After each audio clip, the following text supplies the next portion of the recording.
پاکستان کی ابھرتی ہوئی اداکارہ ریحام رفیق نے ڈرامہ انڈسٹری کے اندر خواتین کے لیے غیر محفوظ ماحول کے بارے میں اہم انکشافات کیے ہیں۔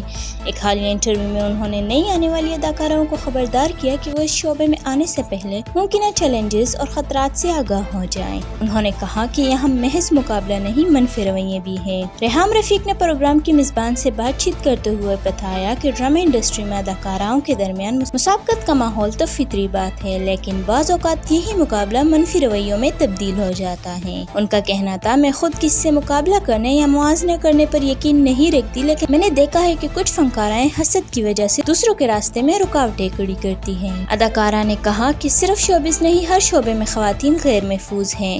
ریحام نے اس بات پر زور دیا کہ یہ مسئلہ صرف ڈرامہ انڈسٹری تک محدود نہیں، بلکہ زیادہ تر پیشہ ورانہ شعبوں میں خواتین کو مختلف قسم کے چیلنجز کا سامنا کرنا پڑتا ہے۔ ہر لڑکی کو ذہنی طور پر تیار رہنا چاہیے اور اپنی حفاظت کے طریقے جاننے چاہیے، کہ انڈسٹری میں ہر قسم کے لوگ موجود ہوتے ہیں۔ یہ انسان پر منحصر ہے کہ وہ کس راستے کا انتخاب کرتا ہے۔ میرے ساتھ ذاتی طور پر کبھی کوئی ناخوشگوار واقعہ پیش نہیں آیا، لیکن مجموعی طور پر میں ڈرامہ انڈسٹری کو خواتین کے لیے غیر محفوظ قرار دیتی ہوں۔